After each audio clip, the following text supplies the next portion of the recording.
గుజరాత్లోని ద్వారకలో దేశంలోనే అతి పొడవైన తీగల వంతెనను ప్రధాని నరేంద్ర మోదీ నేడు ప్రారంభించారు. 2.3 కిలోమీటర్ల పొడవున్న దీనికి సుదర్శన్ సేతు అని పేరు పెట్టారు. ఇది ఒక ప్రాంతాన్ని బెట్ ద్వారకతో అనుసంధానిస్తుంది.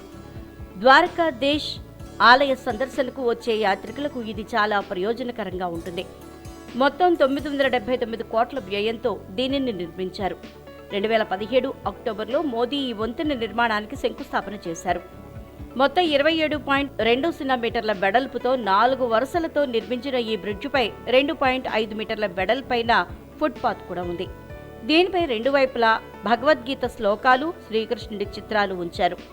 ఈ వంతెన పైన పలు చోట్ల సోలార్ ప్యానెళ్లు ఏర్పాటు చేసి ఓ మెగావాట్ విద్యుత్ ఉత్పత్తి చేయనున్నారు. ద్వారకా పట్టణానికి ఒక పోర్ట్ దాదాపు 30 కిలోమీటర్ల దూరంలో ఉంది. ఇక్కడ బెట్ ద్వారకా ద్వీపంలో ఉన్న ద్వారకాధీశ్ ఆలయంలో ప్రధాని పూజలు చేయనున్నారు.